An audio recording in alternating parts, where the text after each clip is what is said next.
ABC, here's Tony here with a quick announcement regarding The Last Waltz. If you didn't already know it, it's the 45th anniversary of the release of The Last Waltz. The movie was released on April 26th, 1978, so it's about 45 years. And because of the anniversary, on November 5th, 2023, The Last Waltz, the movie, is going to be screened in over 600 cinemas nationwide for one day only, November 5th.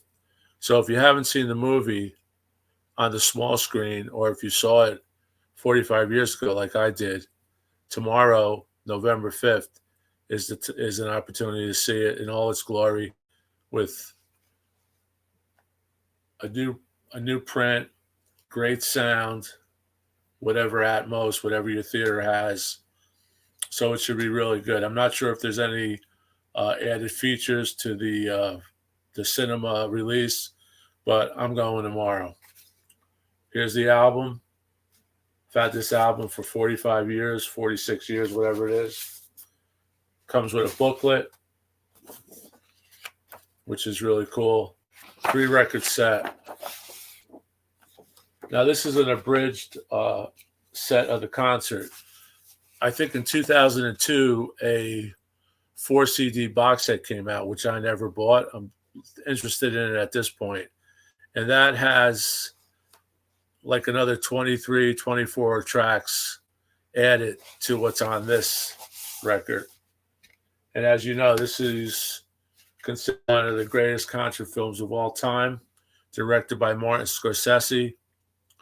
And and I tell folks, it's one of the few concerts that I'll put on at home on Blu-ray and watch it through surround, that I'll watch its entire 2-hour or whatever it is running time. It's that good. Actually, the part where Scorsese and the band go into MGM Studios to film some songs that weren't in the movie. One is with Emmylou Harris doing Evangeline. And when you see that, it'll give you the chills. Just her voice and the band. I got the chills now just thinking about it. But here's the 3 albums. These are original inners. I'll just show you a Warner. Here's the booklet. And if you haven't seen this movie, you could check out excerpts on YouTube. But if you can, go out tomorrow to a theater, find out if there's one near you. And I'm sure there will be. You might have to drive a bit, but it's worth it. Here are the Blu-ray. Here's the DVD with the slipcase. And this has a booklet and a weird ad for a $5 rebate if you buy the Last Waltz box set. Right there. The Blu-ray does not have a booklet, just the inner sleeve with Dylan there. And Dylan almost wasn't in the film. Dylan, all of a sudden, because of Reginald and Amelia, whatever that weird movie he was doing at the time, 4 or 5 hour film he was doing, was coming out concurrently, or could have been coming out concurrently with The Last Waltz. He didn't want to be filmed. And they had to plead with him. You know, they were freaking out. They put so much money into this. The only reason Warner Brothers backed the movie, financed it, was because Dylan was in it. When Dylan said, "I don't want you to film me," Robbie Robertson, Scorsese, the rest of the financiers of the movie flipped out. Bill Graham, on bequest of Robbie Robertson, had to go talk to Dylan and tell him, "Look, man, you got to let us tape you and let us put you in this movie." because the whole movie's riding on you. Bob had that much relevance at the time and still does, which is amazing. For 40, 50 years, he's never diminished. He's actually gotten bigger. But anyway, Dylan said, okay, but just my last two songs. You could film my last two songs, and that's what they did. I think whatever is in the movie is what he was allowed. There are different audio songs, I believe, on the CD version. I don't know all the details off the top of my head, but you can read about that online. This indicates that it has a commentary track by Scorsese, and the DVD actually has a commentary track by Scorsese and the members of the band and maybe the crew. So this is really worth picking up. I'm just going to read quickly from the booklet because it tells a story, and I think it's an enticement for those who've never seen it or those who maybe don't have the Blu-ray or the DVD, and maybe kind of up in the air about seeing it tomorrow on the big screen. So after you read this, it may change your mind. But I just wanted to make an announcement to make sure that you do know about it, because it's not really advertised. I'm going with a friend who actually got press tickets. My good friend Lee has press tickets. He's the published editor of Cinema Retro magazine, the essential films of the 60s. And you may have heard me talk about that.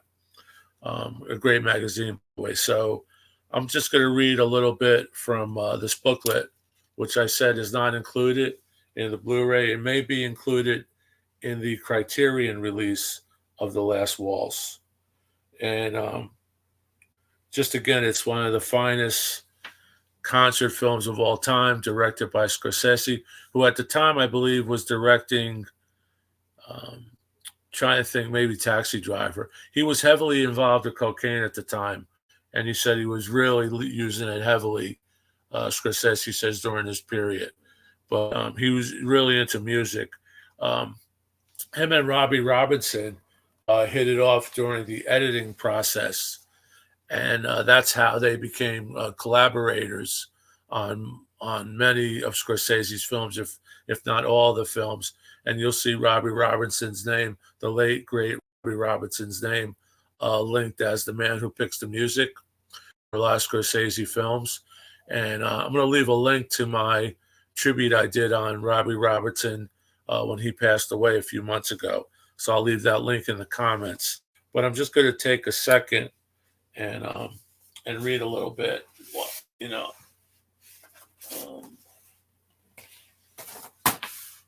And there's The Last Waltz again, upside down. So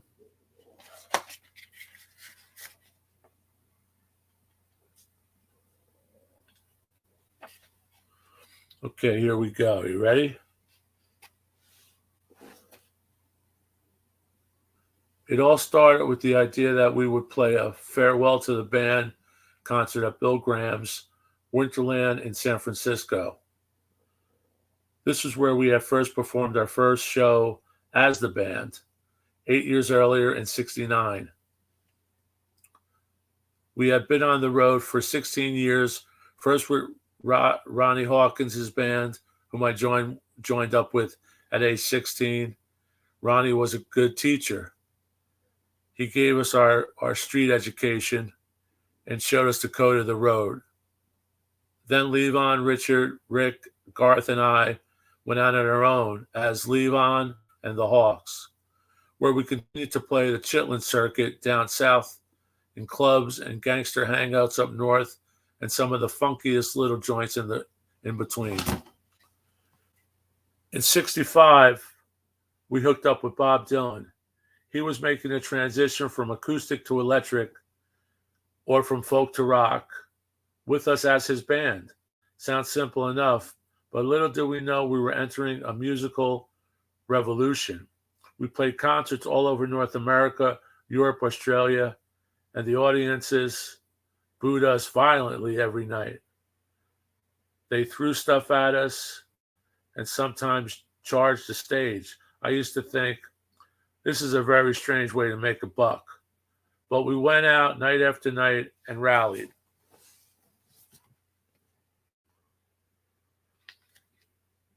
We continued touring and making records right up to the end of 1976, experiencing the road from almost every angle possible. I wasn't sure there was much more to be heard and learned.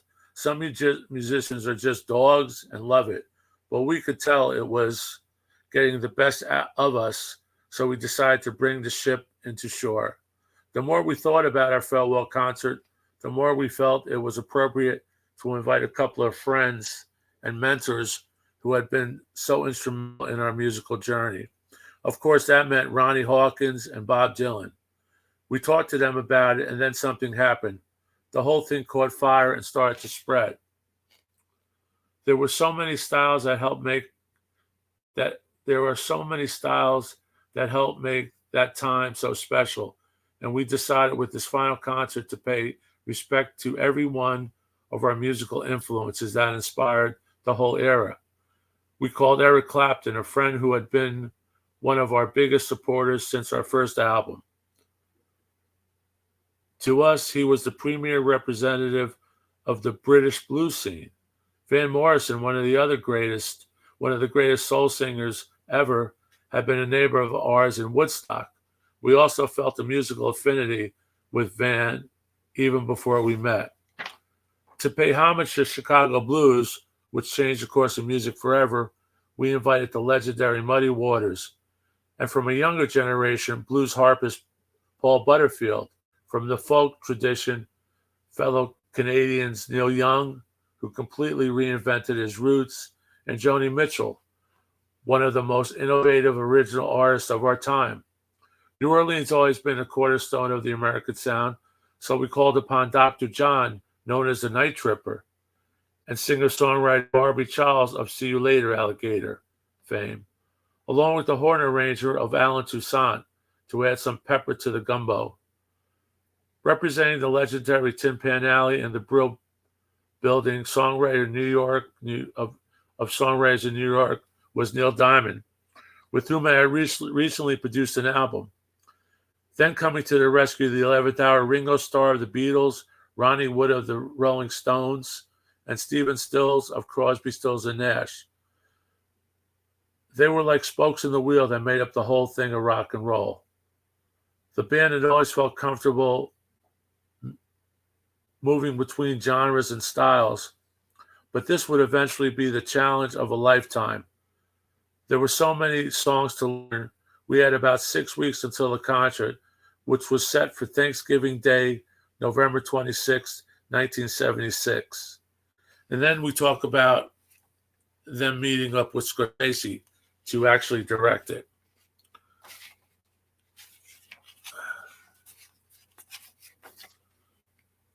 After the whole list of guest performances were in phase, it almost seemed a shame for all this happened and not to be documented.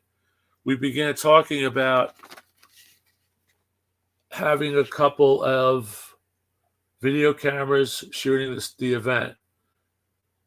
And then we thought, well, let's do it right. We had the let's do it right attitude set in. I started thinking about directors who had a special touch when it came to music. The first name on my list was Martin Scorsese. It was obvious that he had a real strong connection to music, and he always been involved with a few music documentaries, including Woodstock.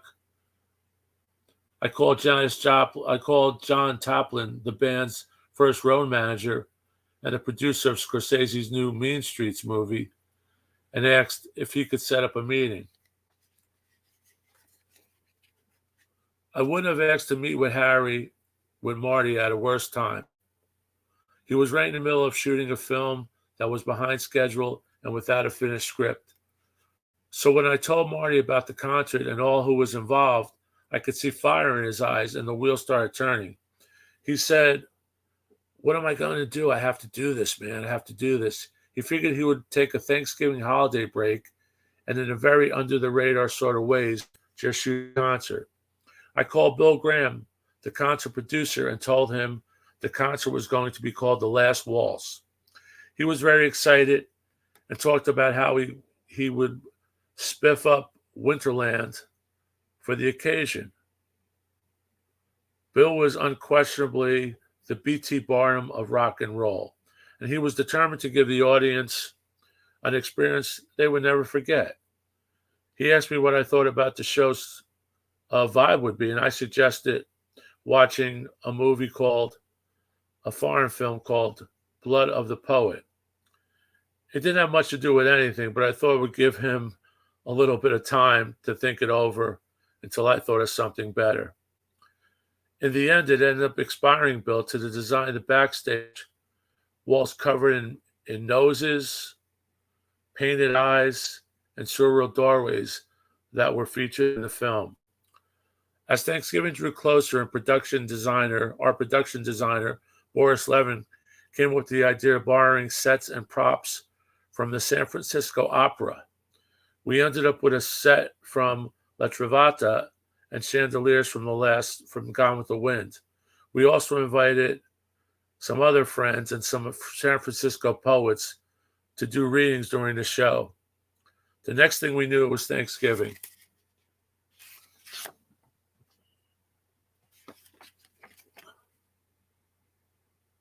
And then he talks about how Bill Graham, they looked down from the balcony, and how Bill Graham had it set up so beautifully, so cool, that vibe of that almost introduced all the genres of the music. And they also set up a dinner where the 5,000 lucky folks who got to the show were served a Thanksgiving Day dinner, and he goes into that in detail. The rest of the night is mostly a blur to me. I went into the zone and didn't come out until it was over. I looked up after everybody came on stage for the final song, I Shall Be Released. Ringo Starr, Ronnie Wood, Stephen Stills had joined up, and we were just getting warmed up. A good old-fashioned jam was definitely in store. After the approximately 5-hour program, the band was exhilarated, relieved, and drained. We knew this was the most powerful musical experience in our days together, and very satisfying and beautiful way to bring it all to a conclusion. We went to the after party at the hotel, and I slid on the floor next to Marty. I tried to speak to him, but not much came out. Marty says, "I don't know, but we may have something here." So, and then the book goes on and on. It's a pretty detailed essay, but the bottom line is they did come up with something special, and those performances are something special. One of my favorite is Muddy Waters, who almost didn't get recorded. I think some of the film, they were using these huge, movie cameras, and the film ran out for one of Muddy's performances, but they were able to get it from a different angle from another film camera. But the Muddy Waters performance is just epic. So much power, so much emotion came out of Muddy Waters. I haven't seen the movie in a while, but I remember it. I'm really looking forward to seeing it tomorrow. I hope you get to see it, and I hope this was helpful to you. Thanks again for stopping in. Thanks again for subscribing and telling your friends about our channel. So keep rocking. Last Waltz, one time only, 600 theaters nationwide. Go check it out if you can. If not, later on, get the Blu-ray or the DVD, and you'll love it. Oh, by the way, 45th anniversary release of the record is coming out or is out. So that should be interesting. So check it out. See you. Thanks. Bye.